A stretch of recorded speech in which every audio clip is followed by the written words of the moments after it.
আসসালামু আলাইকুম ভিউয়ার্স, আদিয়ান্স মাম কিচেনে আপনাদের সবাইকে স্বাগতম। আজকে আপনাদের সাথে খুব রিফ্রেশিং এবং হেলদি একটি সাবুদানা ড্রিঙ্কস রেসিপি শেয়ার করতে যাচ্ছি। রমজানের ইফতারে এরকম একটি ড্রিঙ্কস হলে কিন্তু আর কোনো কথাই নেই। তো চলুন দেখে নেওয়া যাক কীভাবে তৈরি করছি। এর জন্য প্রথমেই আমি এখানে জেলো তৈরি করে নেব। তার জন্য একটি বাটিতে হাফ চা চামচ পরিমাণ আগার আগার পাউডার নিয়ে নিলাম। এই যে এখানে আমি হাইকুর আগার আগার পাউডারটা ব্যবহার করেছি, এটা যে কোনো সুপার শপেই পেয়ে যাবেন। তারপরে এর সাথে 1/3 কাপ পরিমাণ নর্মাল তাপমাত্রার পানি দিয়ে দিচ্ছি। এখন এটাকে মিক্সড করে নেব। প্রথম অবস্থায় একটু দলা দলা বেঁধে থাকলেও কিছুক্ষণ মিশিয়ে নিলে কিন্তু এটাই যায় সম্পূর্ণভাবে মিশে যায়। এটা মিশানো হয়ে গিয়েছে, এক সাইডে রেখে দিব। তারপর চুলায় চলে যাচ্ছি। চুলায় আমি একটি প্যানে দিয়ে দিয়েছি 1/2 কাপ পরিমাণ পানি।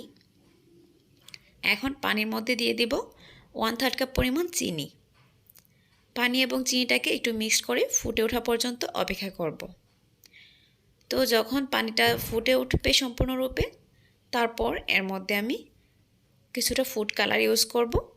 এতে করে ডেজার্টটা দেখতে বেশি সুন্দর হয়।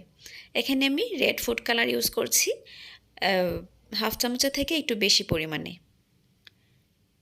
এখন ফুড কালারটা দিয়ে পানিটার সাথে একটু মিক্সড করে নিয়েছি। তারপর এখানে আগার আগারের মিশ্রণটাকে আবারও একটু নাড়িয়ে মিশিয়ে তারপর এই ফুটন্ত পানির মধ্যে দিয়ে দিচ্ছি। আর আগার আগারের মিশ্রণটা দেওয়ার পর কিন্তু সাথে সাথেই ভালো করে নেড়ে মিশিয়ে দিতে হবে, না হলে কিন্তু এটা এক জায়গাতে দলা পাকিয়ে যাবে। এখন খুব ভালো করে আগার আগারের মিশ্রণটাকে আমি মিশিয়ে তারপর এটাকে এভাবেই 1-2 মিনিট জাল করে নিব, অর্থাৎ বেশ ভালো করে ফুটে ওঠা পর্যন্ত অপেক্ষা করব। আগার আগারের মিশ্রণটা কিন্তু বেশ ভালো করে ফুটে উঠেছে আর মিশেও গিয়েছে। এখন এটাকে আমি নামিয়ে যে বাটিতে সার্ভ করব সরাসরি সেই বাটিতেই এটাকে আমি ঢেলে নিব, কারণ এটা ঢালার সাথে সাথেই কিন্তু এটা দেখা যায় যে জমাট বাঁধতে শুরু করে। তো এখন ঢেলে এটাকে এভাবে আমি এক সাইডে রেখে দিব 15 থেকে 20 মিনিটের জন্য, অথবা চাইলে নর্মাল ফ্রিজেও রেখে দিতে পারেন। এরই মাঝে কিন্তু এটা সুন্দরভাবে জমে যাবে। তো এটাকে এক পাশে রেখে দিব জমার জন্য। চুলায় গিয়ে আমি সাবুদানাটা সিদ্ধ করে নিব। এর জন্য চুলায় আমি একটু বেশি পরিমাণে পানি দিয়ে নিয়েছি। তারপর এর মধ্যে দিয়ে দিয়েছি 1.25 কাপ পরিমাণ সাবুদানা। আর সাবুদানাটা এখানে পানিটা ফুটে ওঠার সময় কিন্তু দিবেন। ঠান্ডা পানিতে দিলে দেখা যায় সাবুদানাটা দলা পেকে যায়, আবার নিচে থেকেও লেগে যেতে পারে। তো সাবুদানাটা দেওয়ার পর ভালো করে মিক্সড করে নিয়েছি যাতে দলা পেকে না যায়। তারপর এভাবে আমি 10 থেকে 15 মিনিট রান্না করে নেব। তো প্রায় 15-20 মিনিট পর এটা কিন্তু সম্পূর্ণভাবে সিদ্ধ হয়ে গেছে। দেখুন একদম স্বচ্ছ পানির মতো মনে হচ্ছে সাবুদানাটা। এখন একটু ভিতরে সাদা সাদা অংশ দেখা যাচ্ছে না, তার মানে সাবুদানাটা পারফেক্টলি সিদ্ধ হয়েছে। এখন এটাকে আমি ছেঁকে নিব। এদিকে কিন্তু প্রায় 20 মিনিটের মধ্যে এখানে জেলোটাও একদম জমে শক্ত হয়ে গিয়েছে। এখন এটাকে আমি কেটে পিস পিস করে নিব, ছোট ছোট করে ডেজার্টে ব্যবহার করার জন্য। এটা ছোট ছোট করে পিস পিস করে আমি এক সাইডে রেখে দিই। এই তো জেলোগুলো পিস করা হয়ে গিয়েছে। এখন মূল ডেজার্ট তৈরি করতে চলে যাব। মূল ডেজার্ট তৈরি করার জন্য এখানে আমি একটি বাটি নিয়ে নিয়েছি। বাটির মধ্যে প্রথমেই দিয়ে দিব জাল করা দুধ 1.5 কাপ পরিমাণে। এখানে আমি 2 কাপ দুধ সাথে 1/3 কাপ পরিমাণ চিনি দিয়ে জাল করে নিয়েছি। দুধ জাল করাটা দেখালাম না, এতে করে ভিডিওটা বেশি বড় হয়ে যেত। তো দুধটা কিন্তু আগে আমি জাল করে ফ্রিজে রেখে দিয়েছিলাম। এখন ঠান্ডা দুধটা এখানে ব্যবহার করছি। ঠান্ডা দুধটা ব্যবহার করলেই কিন্তু ডেজার্টটা খেতে বেশি ভালো লাগে। তো তারপর এর মধ্যে যে সাবুদানাটা আমি সিদ্ধ করেছিলাম সেটা ধুয়ে এই যে জালিতে রেখে দিয়েছিলাম পানি জমানোর জন্য, সেটাকে এখন এখানে দিয়ে দিলাম।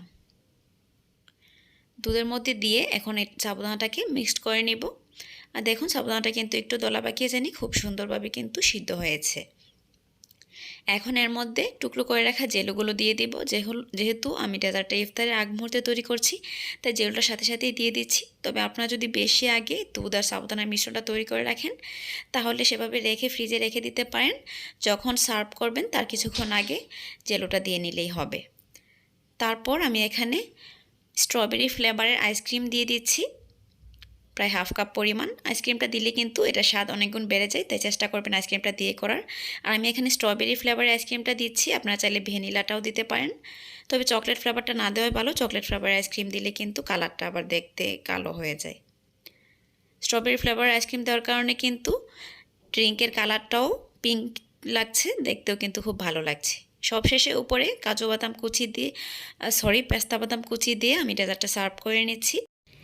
আমি এখানে ছোট টুকরো করে কিছু আঙুরও দিয়ে দিয়েছি। তবে কারো কাছে যদি জেলো তৈরি করাটা একটু ঝামেলার মনে হয় অথবা আগার আগার পরোটা না থাকে, সেক্ষেত্রে কিন্তু জেলো ছাড়াও এখানে জেলোর পরিবর্তে ফ্রুটস ইউজ করে এই ড্রিঙ্কটা তৈরি করে নিতে পারেন। ভীষণ হেলদি এবং মজাদার একটি ড্রিঙ্কস তৈরি হয়ে গেল। একবার হলেও রেসিপিটি বাসায় ট্রাই করবেন। আশা করছি ভিডিওটি ভালো লেগেছে। ভিডিওটি ভালো লাগলে ভিডিওতে লাইক করবেন আর আমার চ্যানেলটিকে সাবস্ক্রাইব করে চ্যানেলের পাশেই থাকবেন। আজকে এ পর্যন্তই। আল্লাহ হাফেজ। আসসালামু আলাইকুম।